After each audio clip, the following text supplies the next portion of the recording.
आज इस वीडियो में हम मात्रात्मक विश्लेषण के अंतर्गत कार्बन व हाइड्रोजन के आकलन के लिए लीबिग विधि के बारे में चर्चा करेंगे।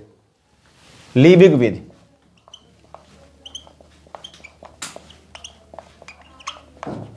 लीबिग विधि देखिए, लीबिग विधि जो है तो इस विधि का सिद्धांत यह है कि जब कार्बनिक यौगिक को क्यूप्रिक ऑक्साइड के साथ खूब गर्म किया जाता है तब कार्बनिक यौगिक में उपस्थित जो कार्बन है CO2 में, वह हाइड्रोजन जो है तो H2O में ऑक्सीकृत हो जाते हैं। देखिए, इस विधि के द्वारा हम कार्बन व हाइड्रोजन का आकलन कैसे करते हैं, इसके लिए हम एक दहन नली लेते हैं। ये दहन नली है, इसके लिए हम एक दहन नली लेते हैं। एक दहन नली है, इस दहन नली में यहाँ एक अन्य नली जुड़ी होती है। इस अन्य नली के द्वारा हम शुद्ध व शुष्क ऑक्सीजन को भेजते हैं। शुद्ध व शुष्क, शुद्ध व शुष्क ऑक्सीजन। इस दहन नली में एक अन्य नली जुड़ी होती है जहाँ से हम शुद्ध व शुष्क ऑक्सीजन को भेजते हैं।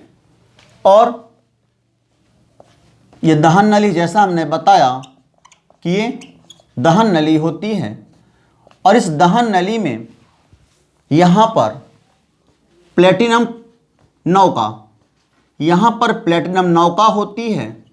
इस प्लेटिनम नौका में कार्बनिक यौगिक की थोड़ी सी मात्रा लेते हैं। यहाँ पर हम कार्बनिक यौगिक की थोड़ी सी मात्रा लेते हैं तथा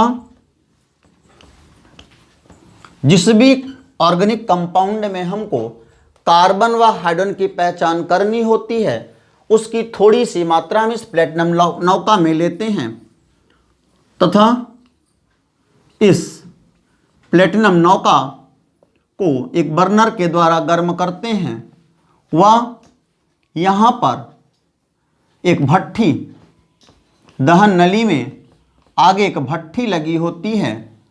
ये भट्ठी है, ये भट्ठी है। इस भट्ठी में दहन नली में आगे की ओर यहाँ पर क्यूप्रिक ऑक्साइड की छीलन रखते हैं। ये जो है तो ये क्यूप्रिक ऑक्साइड की छीलन होती है। इस दहन नली में एक आगे की ओर एक यू नली, आगे की ओर एक यू नली जुड़ी होती है। ये दहन नली से जुड़ी हुई एक यू नली होती है और इस यू नली में निर्जल, इस यू नली में निर्जल कैल्शियम क्लोराइड CaCl2 की कुछ मात्रा तौल कर रखी जाती है। इस यू नली में निर्जल कैल्शियम क्लोराइड की कुछ मात्रा तौल कर रखी जाती है। इसके बाद इसमें एक और यू नली जुड़ी होती है। इस प्रकार से एक और यू नली जुड़ी होती है। इस यू नली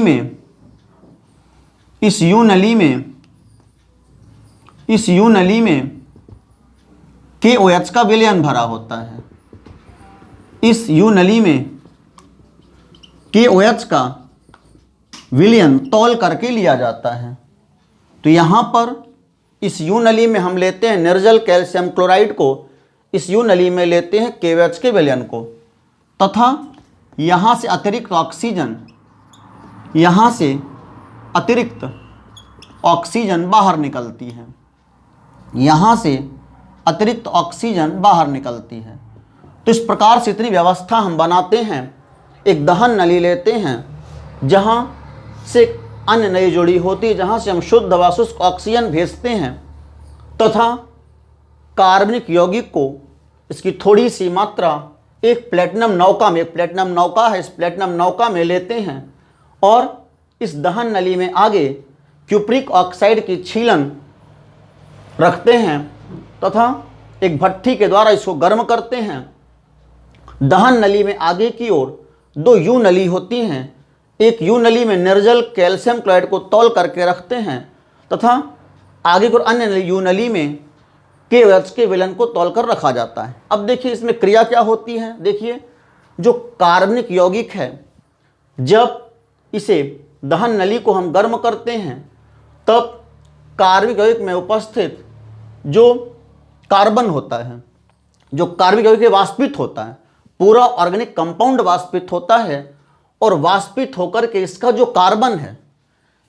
कार्बन है, ऑर्गेनिक कंपाउंड का जो कार्बन होता है वह क्यूप्रिक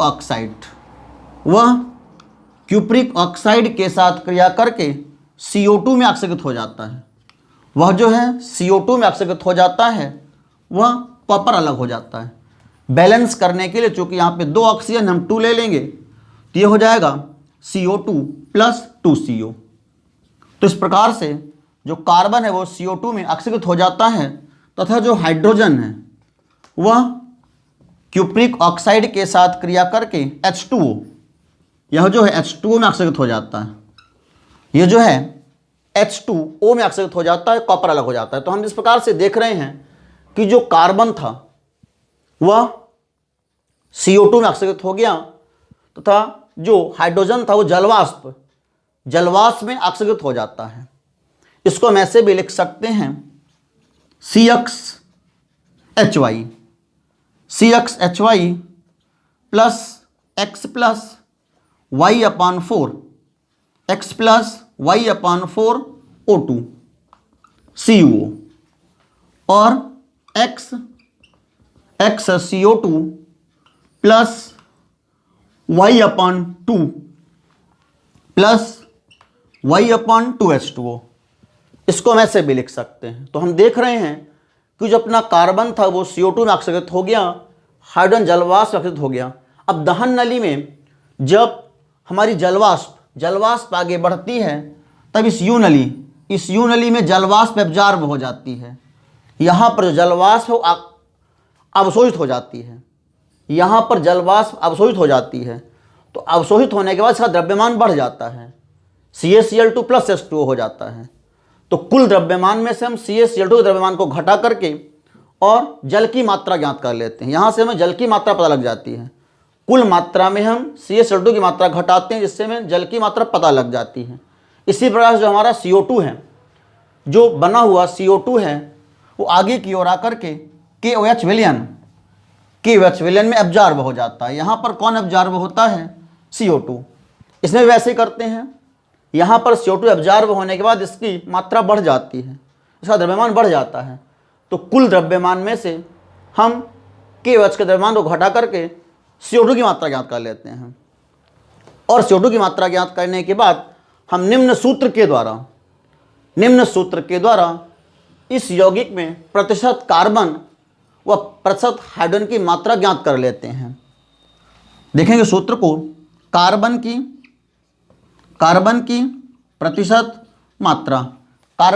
मात्रा बराबर सूत्र होता है प्रयोग में बनी CO2 की मात्रा, बटे कार्बनिक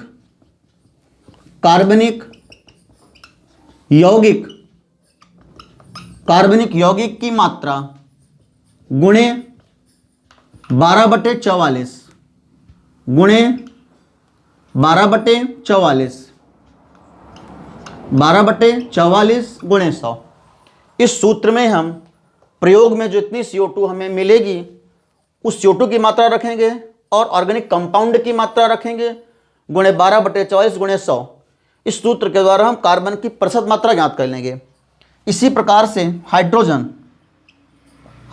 की प्रतिशत मात्रा बराबर प्रयोग में बनी H2O या जलवाष्प की मात्रा,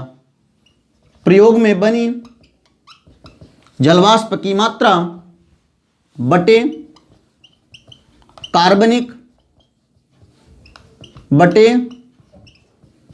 कार्बनिक यौगिक की मात्रा, प्रयोग में बनी H2O की मात्रा बटे कार्बनिक यौगिक की मात्रा गुणे 2/18 गुणे 100। इस सूत्र 2 जो है यहां पर जल का अणु द्रव्यमान 18 होता है और 2H हैं, 2H के लिए 2 आ गया, तो 2/18 गुणे 100। तो इस प्रकार से इन सूत्रों के द्वारा हम प्रतिशत कार्बन प्रतिशत हाइड्रोजन की मात्रा ज्ञात कर लेते हैं। तो ये थी लीबिक विधि। इस प्रकार से लीबिक विधि के द्वारा प्रतिशत कार्बन प्रतिशत हाइड्रोजन की मात्रा ज्ञात कर लेते हैं। धन्यवाद।